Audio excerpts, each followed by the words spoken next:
할렐루야. 오늘은 2023년 12월 31일 주일입니다. 올 한 해의 시작을 주일로 시작을 했었어요. 2023년 1월 1일이 주일로 시작을 했는데 12월 31일도 주일이에요. 참 감사하지요. 하나님께 예배하는 날로 시작을 했다가 예배하는 날로 마무리를 한다는 거죠. 2023년 그래서 참 복된 해인 것 같아요. 그리고 음력생일도 주일이었어요. 양력이나 음력이나 하나님을 예배하는 것으로 이제 한 해를 시작을 하고 한 해를 마무리할 수 있다는 것이 참 감사한 일인 것 같습니다. 정말 한 해의 마지막이 되면은 많은 말들을 하지만은 그 중에서도 많은 사람들이 사용하는 말이 다사다난이라는 말을 씁니다. 다사다난. 일도 많았고 어려운 것들도 많았다. 그래서 정말 새로운 한 해가 바뀌면은 정말 행복한 것들이 많이 찾아왔으면 좋겠다. 그래서 새해 복 많이 받으세요 라는 인사를 하기도 합니다. 우리가 새해를 맞이하기 전에 우리가 2023년 한 해를 마무리하는 또 그런 시간이 오늘 우리에게 주어졌으면 좋겠습니다. 보통 한 해를 돌아보면 아까도 이제 다사다난이라는 이야기를 했는데요. 가슴 아픈 일들이 참 많았던 것들을 보게 돼요. 그래서 그 가슴 아픈 것들이 이제는 잊지 않았으면 좋겠다. 앞으로는 행복한 일만 가득했으면 좋겠다 하는 그런 이제 이야기도 많이 합니다. 우리 주님은 애통하는 자는 복이 있다라고 이야기를 하십니다. 우리가 지난번에 이제 했던 말씀은 심령이 가난한 자는 복이 있다라는 이야기였죠. 그런데 여기에서 심령이 가난하다라고 하는 것은 전인격적인 가난함, 영뿐만 아니라 육신적으로도 영적으로도 물질적으로도 가난한 것을 이야기를 한다 그랬어요. 그게 왜 가난한 것이냐? 예수님 때문에 가난한 것이다. 예수님을 믿음으로 말미암아 그렇게 예수님을 믿지 않았으면은 당하지 않았을 어려움이 예수님을 믿는 것 때문에 다가오는 것들이 있다는 것이지요. 그런데 그것 때문에 어려움을 당하고 가난과 궁핍에 처하게 된다면 복이 있는 사람이다. 그들에게는 천국이 주어지기 때문이다 라고 주님은 이야기하셨습니다. 그래서 우리가 세상의 것에 타협하는 것이 아니라 하나님의 것에 더욱더 우리가 충성을 다해야 된다는 것을 이야기를 나누었어요. 근데 그 다음 말씀은 예수님께서 애통하는 자의 복에 대한 이야기를 하십니다. 애통이라는 말은 몹시 슬퍼한다라는 그런 의미지요. 죽은 자로 인해서 슬퍼할 때에 보통 애통한다 이렇게 이야기를 합니다. 이것이 주님으로 인한 애통이라면은 우리는 이 애통하는 것에 대해서 몇 가지를 생각해 보게 됩니다. 나로 말미암아 애통하는 자는 복이 있다.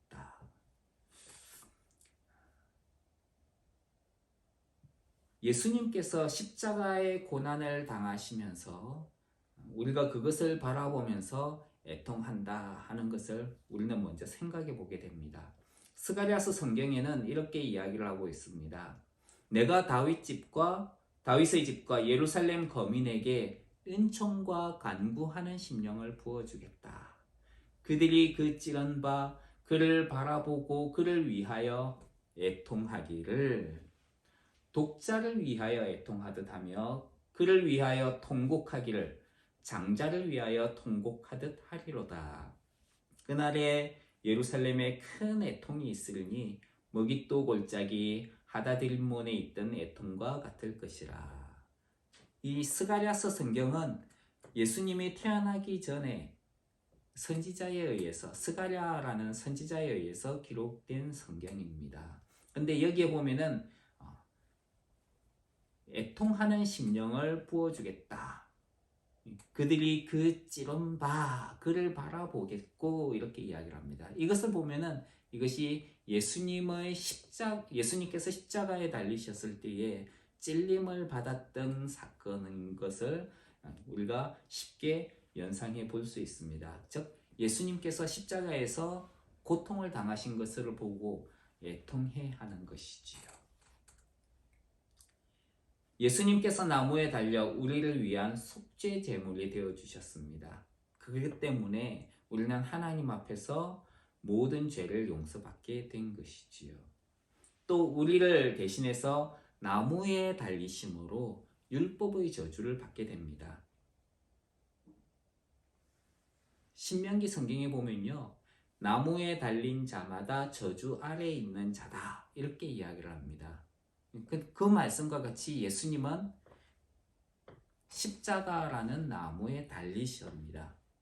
그러니까 율법의 이야기대로 본다면은 예수님은 저주를 받은 것입니다. 사실 저주를 받는다는 것은 어떤 일에 대한 결과이지요.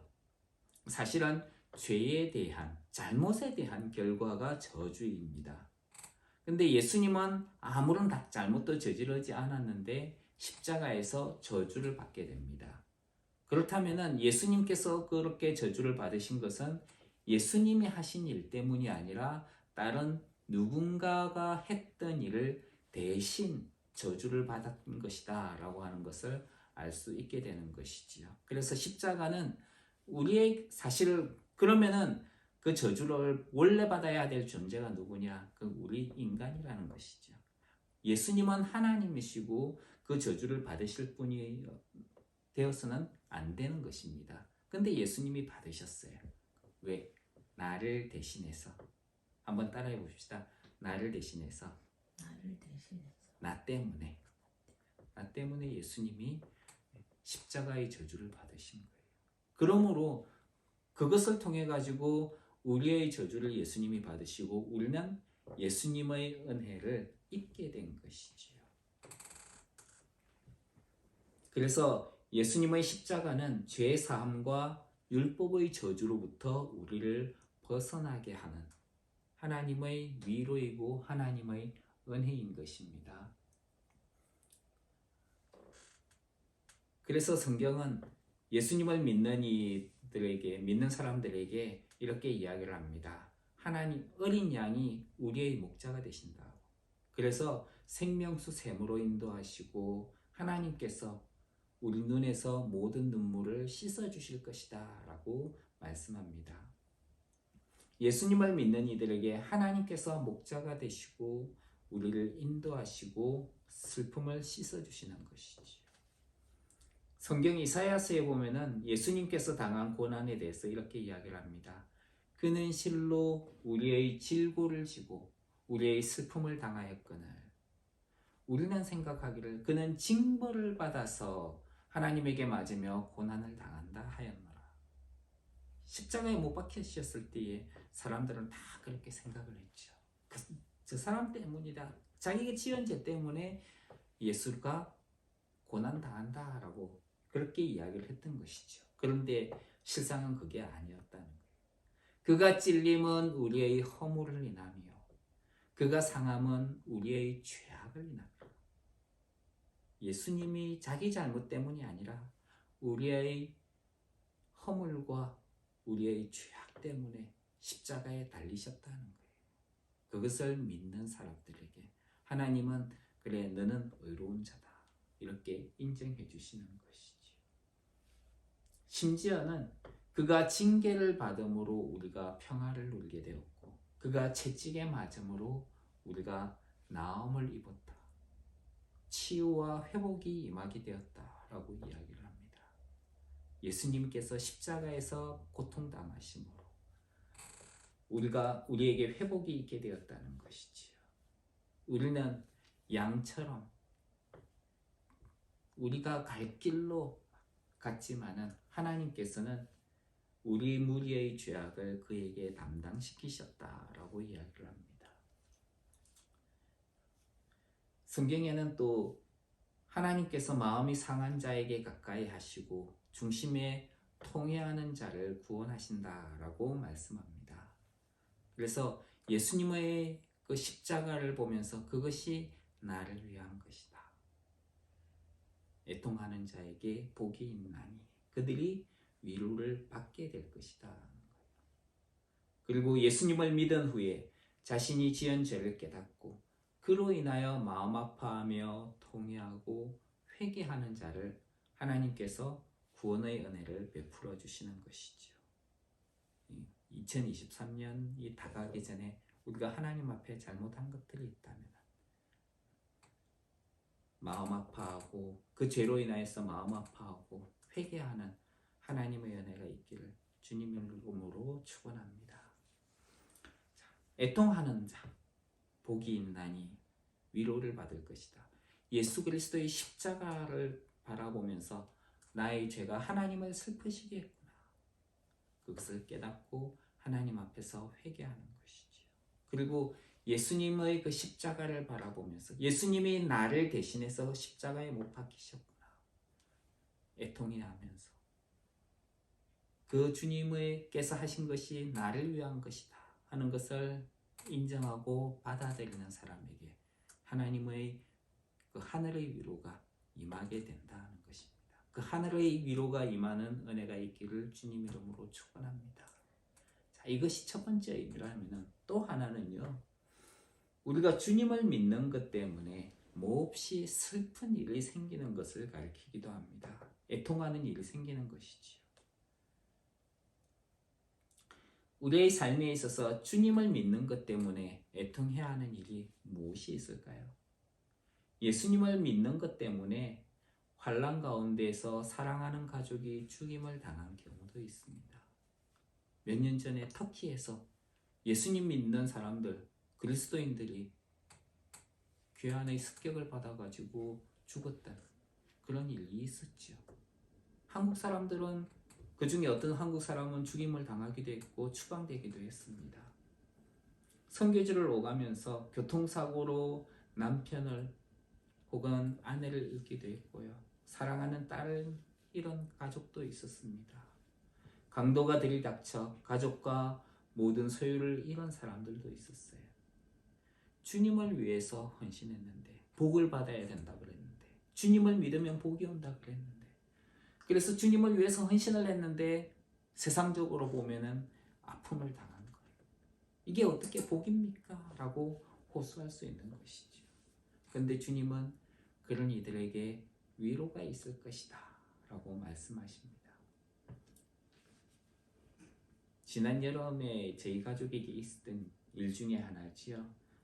한국을 방문하고 이제 영훈이를 이제 한국에 떼어놓고 한국에서 지내게 하고 떠나올 때였죠. 선교지에 도착한 다음 날에 영훈이가 이제 화장실에서 토하고 열이 나서 쓰러졌다는 소식을 들었어요. 우리가 나온 그 다음 날 바로 비행기표를 끊고 다시 들어가야 되나. 선교지에 있지만은 마음은 편하지 않았습니다. 가족들이 도움이 될 수 있을까 싶어서 연락을 했지만은 다 바쁘고 연락도 되지 않았어요. 어찌할 바를 몰라서 가슴만 애탈 뿐이었습니다. 그런데 그때에 주변에 있던 동료 선교사님, 사역자 가족들에게 전화를 했어요.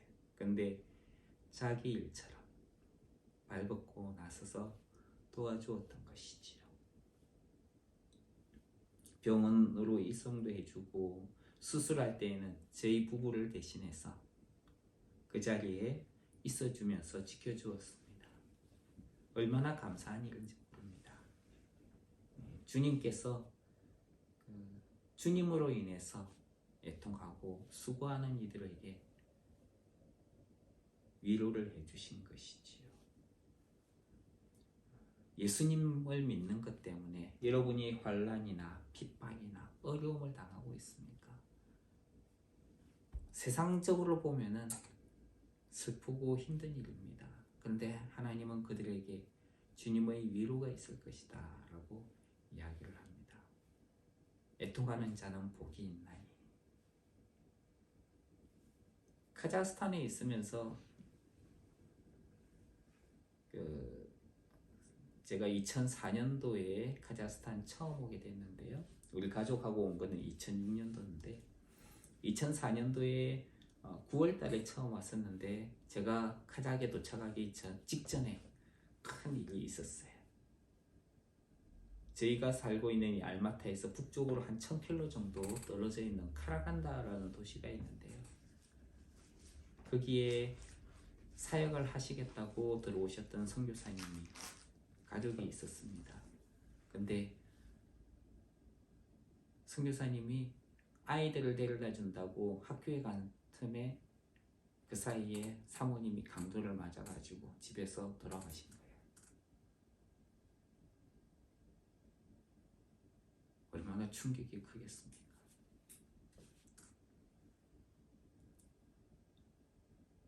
물론 이제 얼마 지나지 않아서 법인들이 잡히기는 했습니다.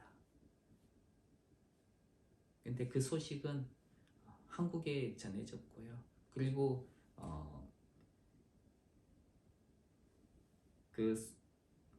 그 이야기를 담아가지고 애통하는 자의 복이라고 하는 그 비디오에 실린 것을 보게 되었습니다.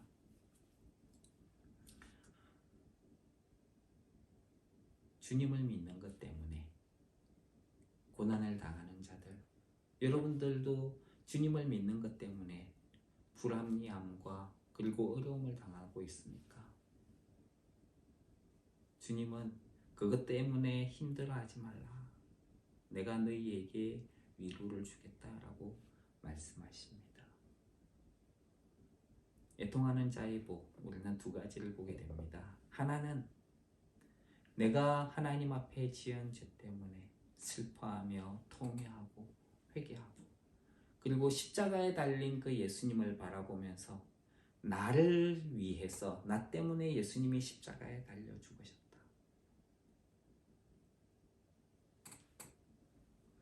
나의 죄 때문이다. 회개하고 애통하는 자에게 하나님께서 위로를 해주실 것이라는 거예요. 또 하나는 예수님을 믿는 것 때문에 슬퍼하고 애통하고 세상 가운데에서 힘든 일을 당하게 되면 그런 사람들에게도 복이 있다는 거예요. 그 애통을 하나님께서 하늘의 위로로서 갚아주신다는 것입니다. 예수님은 또 온유한 자에게 복이 있다라고 말씀을 하십니다. 온유하다는 말은 성품이 온순하고 부드럽다라는 그런 말이죠. 예수님은 온유한 자가 땅을 유업으로 받을 것이다 라고 말씀하셨습니다. 그런데 온유한 자가 어떻게 땅을 유업으로 받을 수 있을까? 온유한 것하고 땅을 받는 것하고는 너무 거리가 멀지 않나 라고 생각할 수가 있어요. 자, 가난한 자는 천국을 받게 될 것이다. 부유한 천국을. 애통하는 자는 위로를 받을 것이다. 이해가 돼요. 그런데 온유한 자는 뜬금없이 땅을 준다고요? 여러분들이 주님의 말씀을 믿으신다면은 여러분들이 땅을 원한다면은 땅 부자가 되길 원한다면 온유하시길 바랍니다.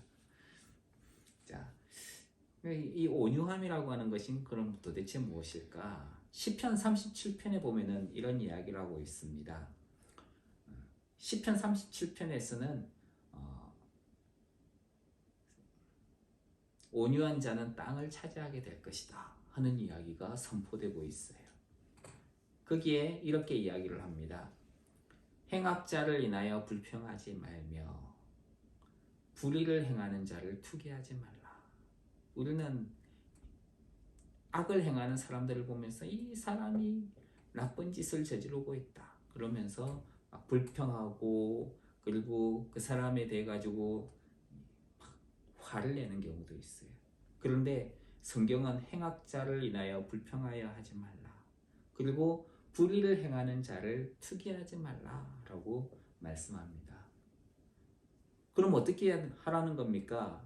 하나님을 의지하고 모든 것을 하나님에게 맡기고 하나님을 참아 잠잠히 기다리라. 이렇게 이야기를 합니다. 우리는 불평, 불만의 내용들을 보면 막 그걸 갖다가 사람들 앞에 토론하면서 저래서는 안 되는데 이렇게 해야 되는데 막 자기 생각을 쏟아내요. 근데 성경은 하나님을 의지하고 모든 것들을 하나님께 맡겨라. 네가 그런 자들 때문에 불평하지 말라. 그리고 투기하지 말라. 하나님을 의지하고 하나님께 모든 것을 맡기며 하나님을 잠잠히 참아 기다려라. 그렇게 말씀하고 있다는 거예요.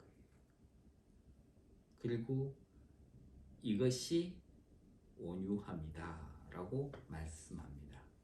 세상이 말하는 온유함하고 성경에서 말하는 온유함은 다른 거예요.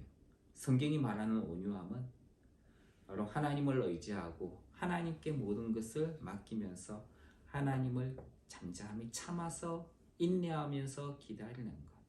하나님께서 해주실 것이다.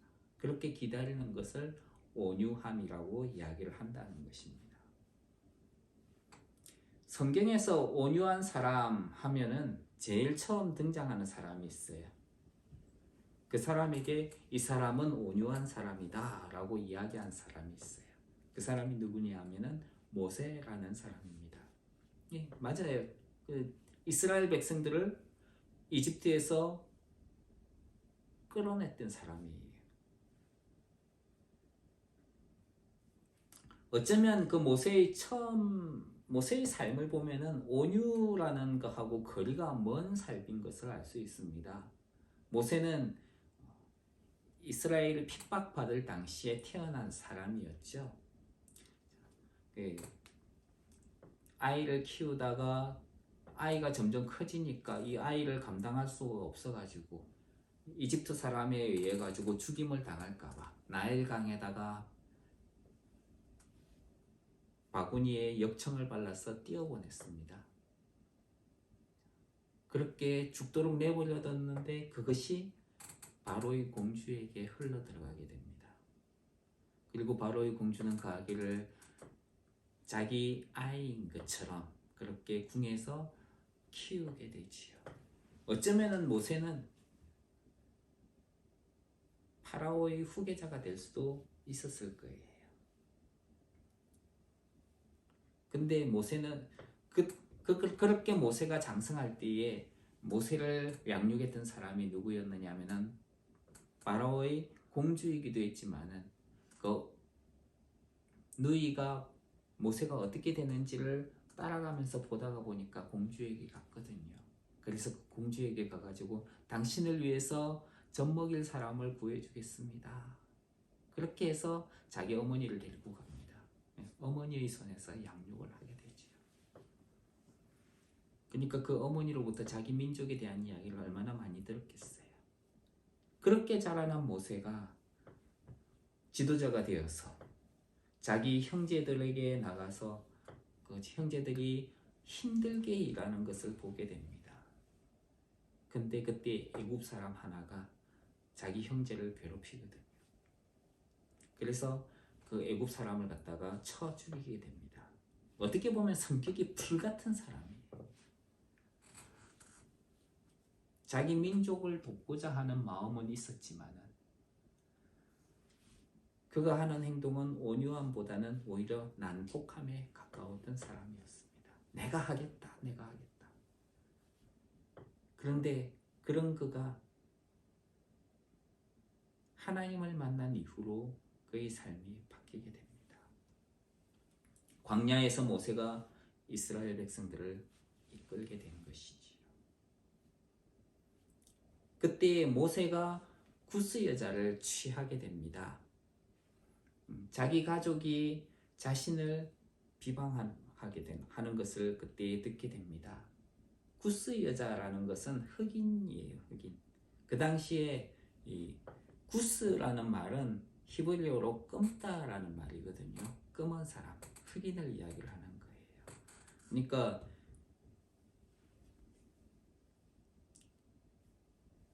히브리 사람이 아니라 흑인을, 아프리카 사람을, 흑인을 데리고 온 거예요. 이것은 다른 사람으로부터도 충분히 조롱을 받을 수 있는 상황이었습니다. 다른 것은 참아도 함께 지내며 또 함께 사역하고 의지하는 가족으로부터 모세는 비방을 받게 된 것입니다. 다른 것은 참아도 어떻게 가족으로부터 그런 수치를 당할 수 있느냐? 모세가 처음에 가지고 있었던 성격에 의하면 난폭함이었어요. 만약에 주변에 있는 사람들이 또 가족이 자기를 향해서 그렇게 비방을 한다면 난폭하게 할 수도 있었을 거예요. 근데 하나님을 만난 이후에 모세의 성품은 바뀌었습니다. 어떻게 바뀌었어요? 온유함으로 바뀌게 됩니다. 민수기 12장 3절에 보면은 이렇게 이야기를 합니다. 이 사람 모세는 온유함이 지면의 모든 사람보다 승하더라, 더했다. 모든 사람보다 온유함이 더 많았다는 거예요. 즉 하나님을 의지하고 하나님께서 해주실 것이다.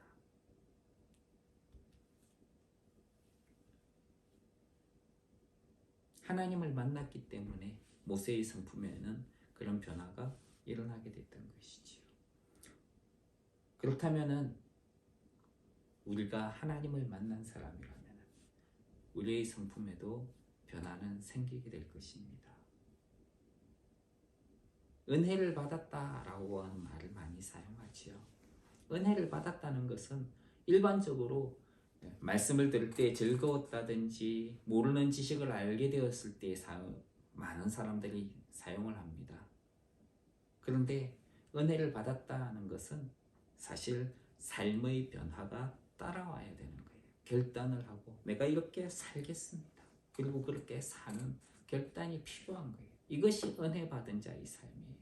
하나님을 만났다면은 그 성품에 당연히 변화가 생기는 것입니다. 이것이 은혜 받은 자의 삶이지요. 예수님을 믿는 사람들은요, 하나님을 믿는 사람들이에요. 예수님을 믿는 사람은 세상의